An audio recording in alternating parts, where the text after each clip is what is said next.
आता उन्हाळा चालू आहे आणि उन्हाळ्यात थंडगार काहीतरी खावंसं वाटतं, तेव्हा तुम्ही हे झटपट तयार होणारं ब्रेड डिझर्ट बनवू शकता। खूपच छान लागतं खायला आणि अगदी झटपट तयार होतं। तर लगेच रेसिपीला सुरुवात करूयात। त्या अगोदर तुम्हाला विनंती आहे, रेसिपी पूर्ण पहा आणि तुम्हाला जर माझी रेसिपी आवडली तर प्लीज रेसिपीला लाईक, शेअर आणि चॅनलला नक्की सबस्क्राईब करा। तर ब्रेड डिझर्ट बनवण्यासाठी मी अर्धा लिटर दूध घेतलेलं आहे, म्हशीचं दूध घेतलेलं आहे। यावरची साय काढून घेतलेली आहे। या अर्धा लिटर दुधातलं थोडंसं दूध काढून घेतलेलं आहे। आता या दुधाला उकळी येते तोवर आपण दुसरी तयारी करून घेऊयात। तर आता जे आपण दूध काढलेले आहे त्यात आपल्याला 1.5 चमचा कस्टर्ड पावडर घालायची आहे आणि ती व्यवस्थित दुधात मिक्स करून घ्यायची आहे। त्यात गुठळ्या राहणार नाहीत त्याची काळजी घ्यायची आहे। याची आपल्याला अशी स्मूथ पेस्ट बनवायची आहे। आपण जर डायरेक्ट कस्टर्ड पावडर दुधात घातली तर मग त्याच्या गुठळ्या होतात, त्यामुळे अगोदर अशी पेस्ट बनवून घ्यायची आहे। आता दुधालाही छान उकळी आलेली आहे। तर आता आपण जी कस्टर्ड पावडरची पेस्ट बनवलेली आहे ती अगोदर अशी ढवळून घ्यायची आहे आणि थोडी पेस्ट दुधात घालायची आहे। तसेच दूध आपल्याला सतत हलवत राहायचं आहे, ढवळत राहायचं आहे, नाहीतर कस्टर्ड पावडर तळाशी जाऊन बसते आणि त्याच्या गुठळ्या होतात। आता राहिलेली सर्व कस्टर्ड पावडर यात मी घालते आणि हे व्यवस्थित मिक्स करून घेते। तसेच आता आपल्याला हे पातेलं रिकामं सोडायचं नाही आहे, म्हणजे याला असं कंटिन्युअसली हलवत राहायचं आहे, नाहीतर कस्टर्ड पावडरच्या गुठळ्या होतात। आणि आता लगेच यात मी काही केशरचे धागे घालते, जेणेकरून याला टेस्टही छान येईल आणि कलरही छान येईल। तुमच्याकडे असेल तर घाला, नसेल तर नाही घातलं तरी चालेल। यात आपल्याला व्यवस्थित मिक्स करून घ्यायचं आहे आणि आता हे मिश्रण थोडंसं घट्ट होईपर्यंत म्हणजे 1 ते 2 मिनिट कस्टर्ड पावडर आपल्याला दुधात छान शिजवून घ्यायचे आहे। हे 2 मिनिट शिजवून घेतल्याच्या नंतर लगेच यात मी आता साखर घालते। तुम्ही आवडीनुसार साखर घालू शकता। मी पोहे खायच्या मोठ्या चमच्याने 6 ते 7 चमचे साखर घातलेले आहे।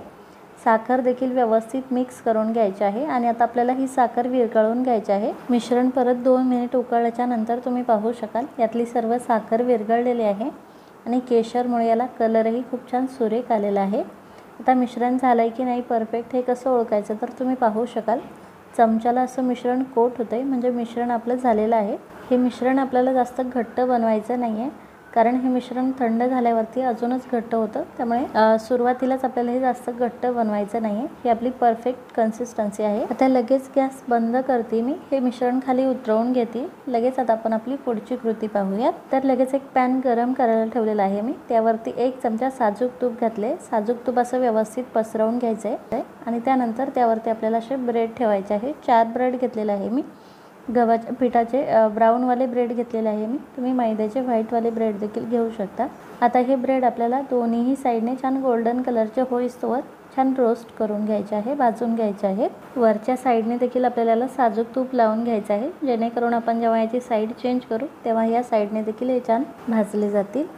याची आता खालची साईड भाजलेली आहे, साईड चेंज करून घेते मी, तुम्ही पाहू शकाल याला असा गोल्डन कलर आलेला आहे। आता दुसऱ्या साईडने देखील ब्रेड आपल्याला छान गोल्डन कलरचे होईस्तोवर भाजून घ्यायचे आहेत। गॅसची फ्लेम कमी ठेवायची आहे आणि कमी फ्लेमवरतीच भाजायचे आहे। दोन्ही साईडने ब्रेड आपले छान क्रिस्पी झालेले आहेत।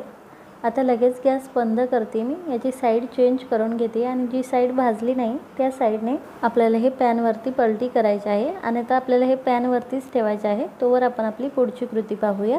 तर इथे मी 1 लिटर दुधावरची साय घेतलेली आहे। सायमध्ये आता आपल्याला साखर घालायची आहे। साखर म्हणजे पिठी साखर घालायची आहे 3 चमचे आणि आता आपल्याला हे व्यवस्थित मिक्स करून घ्यायचं आहे, छान फेटून घ्यायचं आहे। कंटिन्युअसली आपल्याला हे 4 ते 5 मिनिट असं हलवत राहायचं आहे।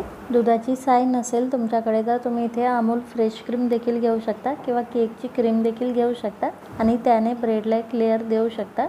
4 ते 5 मिनिट सतत हलवून घेतल्याच्या नंतर तुम्ही पाहू शकाल असं टेक्स्चर आलेलं आहे, याला छान लोण्यासारखं दिसतंय, तुम्ही पाहू शकाल। आता हे मिश्रण आपल्याला ब्रेडवरती लावून घ्यायचं आहे।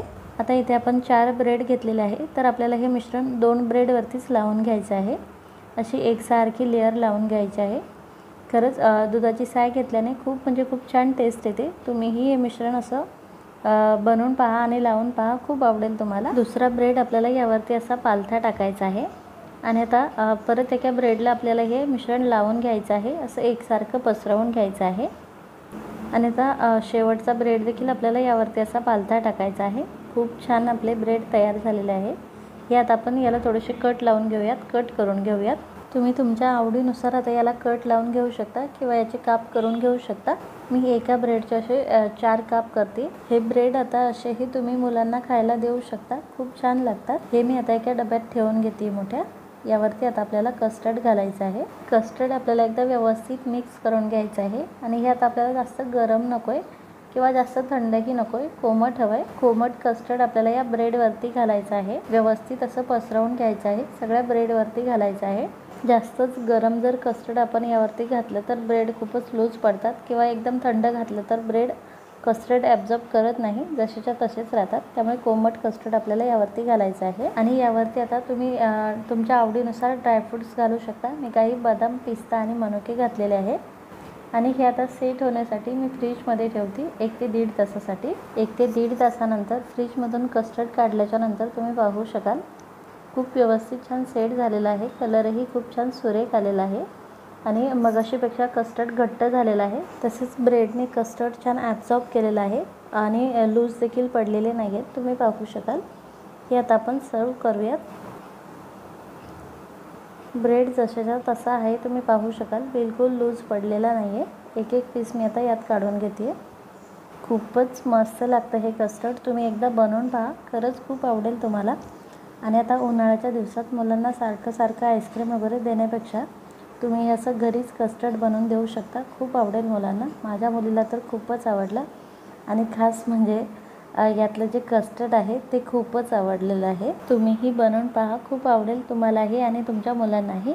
तर नक्की बनवा आणि कशी वाटली तुम्हाला ही ब्रेड कस्टर्डची रेसिपी हे कमेंट करून नक्की सांगा। रेसिपी जर आवडली असेल तर प्लीज रेसिपीला लाईक, शेअर आणि चॅनलला नक्की सबस्क्राईब करा। Bye bye.